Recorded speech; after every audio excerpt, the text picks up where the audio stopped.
Hi friends, welcome to the channel. I hope you guys are doing great. और आज का जो topic है वो बड़ा ज़बरदस्त और एक बड़ा रोचक टॉपिक लेकर आया हूँ कि सिर्फ ₹7.5 में हम हर रोज़ अगर ₹7.5 बचा कर कहीं इन्वेस्ट करें तो क्या उससे हम करोड़पति बन सकते हैं? जी हाँ, बिल्कुल बन सकते हैं। हर रोज़ के ₹7.5 अगर हम कहीं पे इन्वेस्ट करते हैं तो उससे करोड़पति बना जा सकता है। ये बिल्कुल भी असंभव नहीं है, बहुत संभव है और बहुत आसान तरीका है, राइट। तो इस वीडियो में आज हम देखेंगे कि ₹7.5 हर रोज़ के इन्वेस्ट करके हम करोड़पति बन सकते हैं। So without any delay let's find out कि करोड़पति कैसे बन सकते हैं।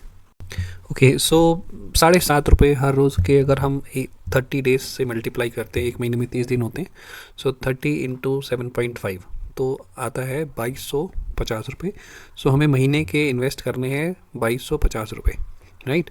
तो ₹7.5 हर रोज़ के एक महीने के मिलाएंगे तो हम ₹2250 हमें इन्वेस्ट करने हैं और इस इन्वेस्टमेंट से हम ₹1 करोड़ ईजिली बना सकते हैं। सो जैसे लोग स्टॉक मार्केट में इन्वेस्ट करते हैं, ये भी इन्वेस्टमेंट वैसी ही है, बट ये बजाय स्टॉक्स में इन्वेस्ट करने के हम ETF में इन्वेस्ट कर सकते हैं।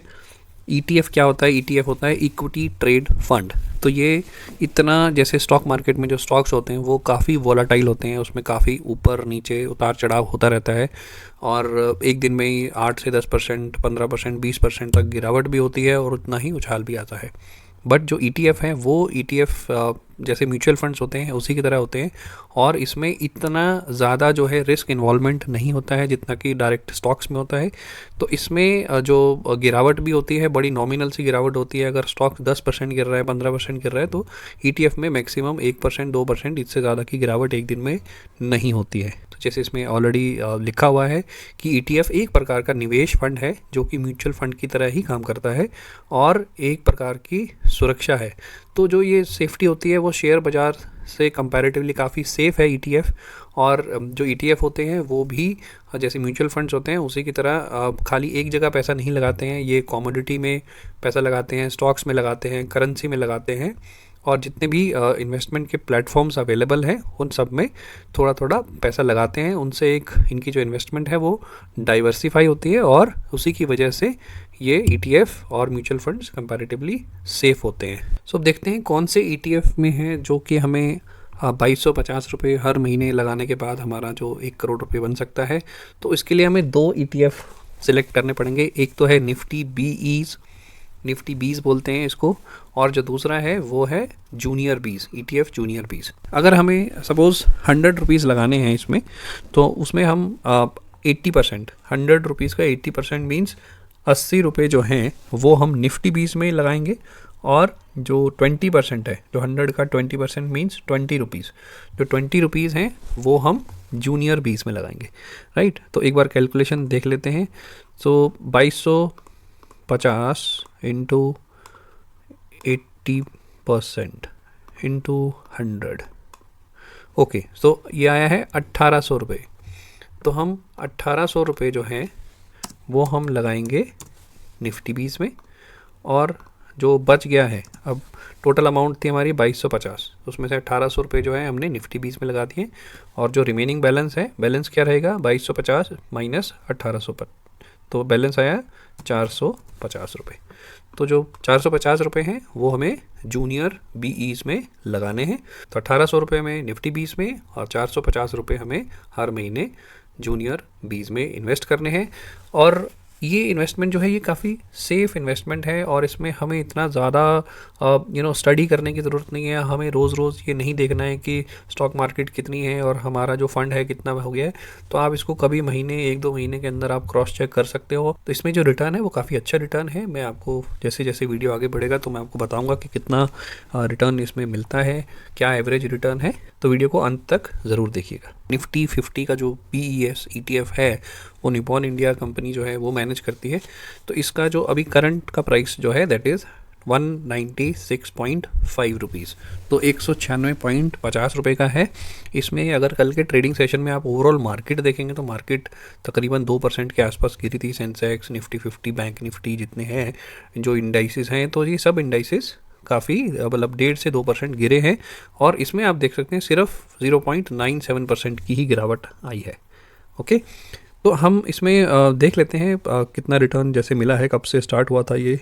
तो ये देखिए 5 दिन की हम चेक करेंगे तो 5 दिन में 0.67% की गिरावट है, विच इज़ नेग्लिजिबल। एक महीने में देखेंगे तो आप 0.76% की गिरावट है, which is again very nominal. 6 महीने में 8% का रिटर्न है इसमें, और 5 ईयर्स में आप देखेंगे तो 5 ईयर्स में 76% का रिटर्न है। तो कि हम रिटर्न अगर कैलकुलेट करते हैं 76%, सो 76 डिवाइड बाई 5, सो तकरीबन 12.5% बन रहा है, राइट। और वहीं हम देख लेते हैं कि मैक्सिमम रिटर्न इसने कितना दिया है, उसके हिसाब से भी हम कैलकुलेट करेंगे। तो ये मैक्सिमम रिटर्न आप देख सकते हैं 2002 से ये ETF स्टार्ट हुआ है, तो तकरीबन 22 साल हो गए हैं इस ETF को। 10 रुपये का लॉन्च हुआ था, 10 रुपये से ये 196 रुपये हो गया है। काफ़ी जैसे आप देख सकते हैं इसमें जो ग्राफ भी है, तो जैसे जैसे मार्केट जितनी गिरी है उसके हिसाब से थोड़ा सा सेफ़ है, और जितना निफ्टी, बैंक निफ्टी वगैरह गिरते हैं उससे बहुत कम गिरावट इस ETF में होती है। ओके, तो इसकी जो ओवरऑल जो कैलकुलेशन में देखिए तो 1717% का रिटर्न इसने दिया है पिछले 20 साल में। तो अगर ओवरऑल रिटर्न की बात करेंगे तो ओवरऑल रिटर्न तो 1717% का रिटर्न दिया है इसने पिछले 22 साल में, बहुत ही अच्छा रिटर्न बोला जा सकता है। तो एवरेज अगर हम कैलकुलेट करेंगे तो एवरेज मेरे हिसाब से 74% के आसपास इसकी एवरेज आएगी। तो 74% ईयर ऑन ईयर बेसिस पर रिटर्न है, बट ये रिटर्न तब मिली है जब आपने एक लंबे अरसे तक इसको होल्ड किया है। 22 साल तक अगर आपने होल्ड किया है उसके बाद आपको ये रिटर्न मिली है 74% ईयर ऑन ईयर बेसिस, 1717%। अगर हम मोटा मोटा 5 साल का भी ले लेते हैं तो 5 साल में जैसे 76% का जो रिटर्न है, तो तकरीबन 12 से 13% तो एवरेज रिटर्न इसने दिया ही दिया है। एक नज़र डालते हैं निपॉन ETF जूनियर्स पर भी। तो जो जूनियर बीज है ये भी निपॉन इंडिया ही मैनेज करती है, और जैसा देख सकते हैं ये थोड़ा सा वोलाटाइल है कंपैरेटिवली टू निफ्टी बीज, राइट। ये जो निफ्टी बीज है थोड़ा वोलाटाइल है, तभी इसमें हम जो ओवरऑल इन्वेस्टमेंट करेंगे वो 20% से ज़्यादा नहीं करेंगे, क्योंकि जितना इसमें गिरता है तो उतना ज़्यादा इसमें बाउंस भी आता है। तो इसको मैनेज करने के लिए हमने 80 + 20% का बैलेंस रखा है।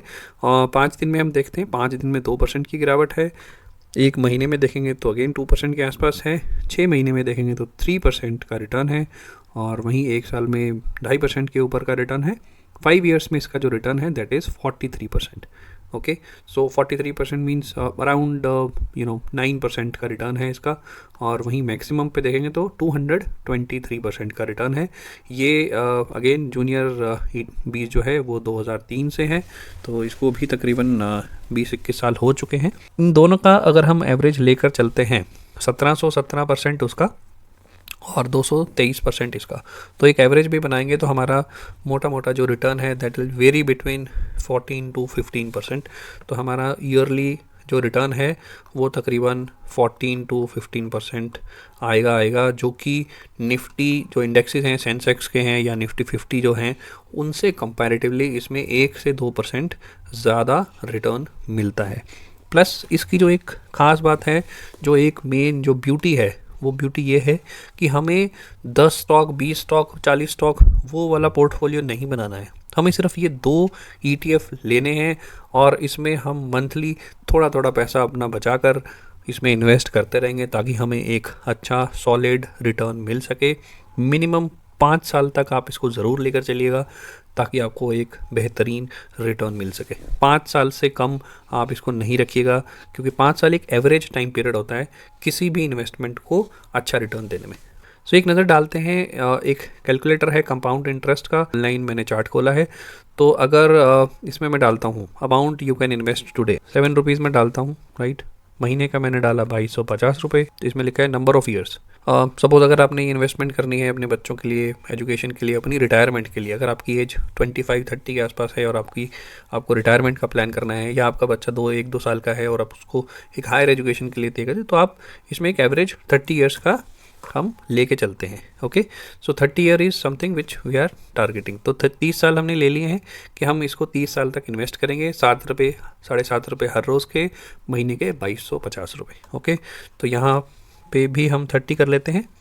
ओके, तो ये 30 यहाँ भी आ गया, और जो रिटर्न है तो चलो 13% लेकर चलते हैं इनिशियली, लेट्स सी कि क्या फिगर आता है।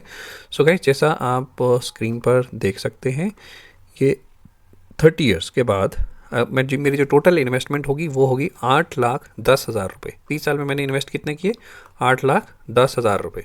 और मेरा 13% के हिसाब से 13% का रिटर्न जो है, अगर मैं 8 लाख रुपए इन्वेस्ट करता हूँ 30 ईयर्स के लिए, तो मेरा जो रिटर्न जो है वो, मेरी जो अमाउंट है वो होगी 99.47 लाख रुपीज़। कितनी होगी? 99.47 लाख। ओके, तो तकरीबन 1 करोड़ रुपए जो हैं वो मुझे 30 साल के बाद मिलेंगे। ये मैं एक बेयर मिनिमम लेकर चल रहा हूँ। सबसे कम 13% तो इसमें मिलती ही है। आप एवरेज इसमें ऑनलाइन कहीं पे भी इन ETFs की परफॉर्मेंस आप चेक कर सकते हो, आपको इससे ज़्यादा ही रिटर्न देंगे। 5 साल मिनिमम टाइम पीरियड होल्ड करता हूँ तो ओके, तो हमें 30 साल के बाद 1 करोड़ रुपीज़ के आसपास मिलेंगे। ओके, सो एक बार मैं इसको 13% से 14% करके देखता हूँ। तो ये मैंने 14% कर दिया है। तो गाइस 14% जैसे ही किया है तो आप देख सकते हैं कि जो अमाउंट है वो चेंज होकर 1.25 CR हो गई है। 1.25 करोड़ रुपीस। ओके, तो गाइस 1.25 करोड़ रुपए हैं। अगर 8,10,000 मैंने इन्वेस्ट किए हैं, 30 साल तक मैं अगर इन्वेस्टमेंट करता हूँ कंटिन्यूसली मंथली बेसिस पर 2250 रुपये, तो मेरे पास 30 साल के बाद ये 1.25 करोड़ रुपए होंगे। राइट, तो एक प्रैक्टिकल एग्जांपल के साथ मैंने आपको ये समझाने की कोशिश करी है, और बहुत ही नॉमिनल मिनिमम रिटर्न लेकर चला हूँ। और ये कंपाउंड रिटर्न है, तो इसकी जो कैलकुलेशन उसके हिसाब से ही हो रही है। तो आप अगर 2023 में इन्वेस्टमेंट शुरू करते हैं तो आपको 2053 तक आपको जो अमाउंट मिलेगी 8,10,000 रुपये, तो वो आपकी होगी 1.25 करोड़ रुपीज़। सो 8,10,000 रुपये आपके बनेंगे 1.25 करोड़ रुपीज़। इतना अच्छा रिटर्न आपको FDs में नहीं मिलता है। आपको FD भी कराएंगे तो आपका 5 से 6% रिटर्न मिलता है FD में, जो कि इससे तकरीबन आधा है, और उतना ही सेफ है ये इन्वेस्टमेंट भी जितना कि फिक्स डिपॉजिट है या म्यूचुअल फंड्स हैं। तो आप इन ETFs में इन्वेस्ट कर सकते हो। तो आप ये ETF भी आपने क्रॉस चेक कर लिया है, 20 साल से चल रहे हैं और अभी भी चल रहे हैं और आगे भी चलेंगे। कंपनी स्टेबल हैं और जो ये ETFs हैं ये भी सेफ़ हैं, सिक्योर हैं और अच्छा रिटर्न दिया है पहले भी और आगे भी ऐसे ही अच्छा रिटर्न देते रहेंगे। राइट, तो 7.5 रुपये पर डे, हर महीने 2250 रुपये, 30 साल तक इन्वेस्ट करिए। 8,10,000 रुपये आप इन्वेस्ट करेंगे तो आपको 14% के हिसाब से 30 साल के बाद आपको 1.25 करोड़ रुपये मिलेंगे। बहुत अमेजिंग इन्वेस्टमेंट है, बहुत नॉमिनल इन्वेस्टमेंट है, बहुत अमेजिंग रिटर्न आपको मिलेगा। आप इसको ट्राई करिए। 7 रुपये पर डे ज़्यादा नहीं होते हैं। आप 10-10 रुपये भी कहीं सेव करके रख सकते हैं पर डे के हिसाब से, या महीने के 2,250 रुपये आप साइड में कहीं पे भी रख दीजिए। बैंक में रखने की बजाय आप इसमें इन्वेस्ट करें आज ही, और आई एम श्योर आने वाले 30 साल में आपके बच्चे के लिए, आपकी खुद की रिटायरमेंट के लिए आपको बहुत अच्छा रिटर्न मिल सकता है। सो that's it guys, and I am sure आपको वीडियो ज़रूर इन्फॉर्मेटिव लगा होगा, नॉलेजेबल लगा होगा। सो लाइक करना मत भूलिएगा ताकि हमारा मोटिवेशन बढ़े, और हमारे चैनल को भी सब्सक्राइब करिएगा और ऐसे ही हमारा हौसला बढ़ाइएगा। Okay, so that's it guys, take care, bye bye.